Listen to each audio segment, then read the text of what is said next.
Alright, I don't know if we could beat this boss without save states. I've tried it. I've seen it. It's just ridiculous. First things first, you'll notice that you're on this one platform. This is your one chance to prove yourself. You have one platform to work with. Plus you have all these moving spikes to deal with. Oh, and of course, knockback. If you get sent flying too far, you'll just fall off the platform. If you haven't noticed one other thing, this... Sauriel, what did I get hit by? First thing you'll notice that there's... If you remember that there's knockback and then there's this generator here, you'll know for a fact that it's almost one-hit kills. There's one other huge flaw. Sauriel is in the way! Sauriel is obstructing your view. You don't even fight Sauriel, they just fight this weird-looking eye sort of thing. Again, I'm thinking Super Mario Collision, where the boss graphics are actually just decoration. They serve no purpose in the actual fight, it's just a big boom. But here it's more annoying than ever, because look at this! I'm trying to figure out where the block is. Sauriel's in the way. So I don't want to do this one without save states, because I could be doing this forever. I've given it a few tries, but no, it's not worth it. But there may be one thing I'd try anyway. Yeah. These bullets come out you cannot anticipate where these bullets will come from. So that just plays a role in your demise. You cannot anticipate where these bullets come from. Plus Sauriel obstructs your view. A lot of playtesting and improvement could have come into this final boss. Maybe it was the final boss, and it just didn't have as much energy to playtest it by this point. But when people fuck up, it calls for drastic measures. Just disable layer 1 and there you go. Sauriel's not in the way anymore.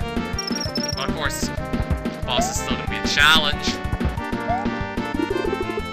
It just won't be ball-bustingly hard for some of the wrong reasons. Well, actually still is. You have that bullet generator to contend with. But at least Sauriel is not blocking your view obnoxiously. At least you can see again. I think I'd actually be able to do this one without save states anyway.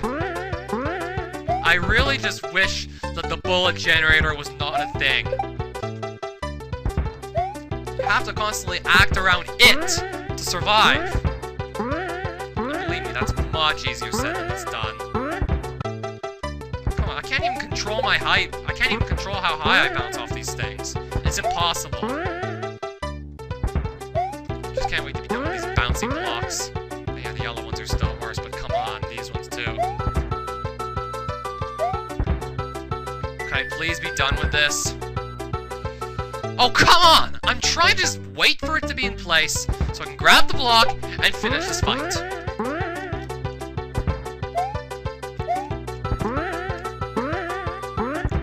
I just cannot get up there. I want to stay on. These spike blocks are in the way. Is that it? Apparently it looks like there was going to be more fighters. Something like that. Fight if you, just in case you miss with one of the blocks. Oh, that is the ending. You know what? Let's give this a legitimate try. Or can we not do that? Or is there something wrong here that doesn't let you continue from the midpoint?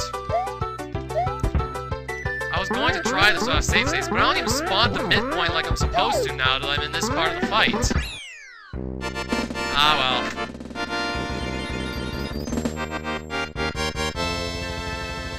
I'll put layer 1 back on, since we don't need to worry about Sauriel blocking our view!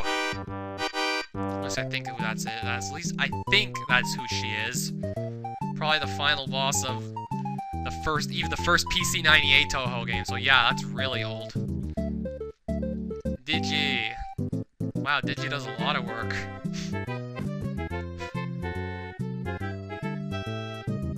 Yeah.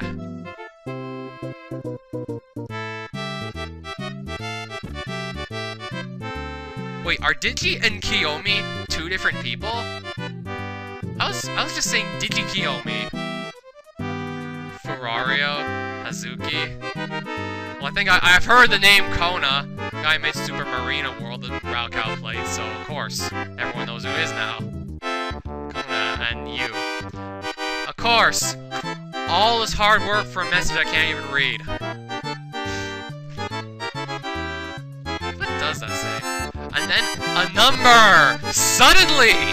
Producer, Digi. Executive producer! Oh, so he played both roles. I think he changed 104. I got these ribbons and stuff hanging from mid-air. Oh, so the Yoshis are hatching into nothing. Nice to see that the eggs were empty after all. Empty Yoshi eggs, sure. Oh, now we actually get to see the casting of enemies. We get to see the whole cast of enemies. We got those Tei Lakitus, those Kizume, Goombas, pretty bombs with the E on them. Marissa Head, Hammer Brothers, Vermilia Head, Super Koopas, Nitori Chucks, Laundry Sumo Brothers, Shiki, whatever that is, Monty Moles, Danmaku Bullet Bills, Reimu Head, Megamoles, Suika Rexes, a Bonsai Bill, Utsuo Dino Riders on Dino Torches, Remilia Koopas, one of which has actually 3 eyes. No, I'm not kidding you. Spike Tops, Swoopers, Buzzy Beetle, Blargs. What happened to that Porky Puffer? I think Alice, Doll, Fish, Cats. Oh my god, those frickin' cats from the first Hakurei adventure we didn't really see much of. Yuyuko Fish and Boo, Yuyuko Eries and Boos, and whatever that thing is supposed to be for Big Boo. Reimu Head Thwomps, Yoshi Headed Dry Bones, Mass Koopa Headed Fish Bones, I think, Flandre Resnors, Mecha Koopas that are invisible! Cause props! I guess Bowser invented some new coat of paint and he used it on all his Koopaling minions to make them all invisible. The end. I was gonna give Sariel a try or that save states, but ugh. Well, we are at this point now. I think it's time to come to final verdict, I guess? Okay, let me think. What's this one gonna be? Yeah. Hakurei Adventure Mission 1 gave us a nice twist in which every level was a one-screen level. Or almost everything was a one-screen level in that game. It sort of gave you that arcade feeling in which you're just looking at one screen and everything is on it, so no need to worry about stuff that's gonna come off the sides of the screen. Unless there's maybe bullet generators or something, but yeah, usually you're gonna anticipate what's there. Hakurei Adventure Mission 2 was less interesting at first, but then it proved to be, it also proved to be a gimmicky hack. The palm tree world was just insane, especially that very first level I stumbled into, giving you controls worse than in Super Mario Sugar Rush. Yeah, that actually happened. The hack still had these nice tricks, but World 3 was probably filled with the most of them. Then we had a little medley of one-screen areas for one of the levels right before the final castle. But probably the biggest piss-off had to be that final boss, due to the fact that it was just messed up. We already know that there's knockback, and you're on this moving, tiny platform. If you take one hit, chances are you're just going to fly off the platform because knockback. Also, adding the fact there was a random bullet bill generator, so it was really hard to anticipate what you'd have to be dealing with next. Also, Sariel obstructing your view. Not only is she not serving a purpose to the boss fight, she's actually a detriment. Again, we've got a repeat of shitty graphics, some shitty music, some shitty palettes, but overall, the game is still playable and it's fun. Gameplay and fun factor are the strongest aspects here. So I guess final verdict should be a 70%, I guess. I guess it's about on par with the first one. I enjoyed them both, but they could have been a lot better, especially in the visuals and music department.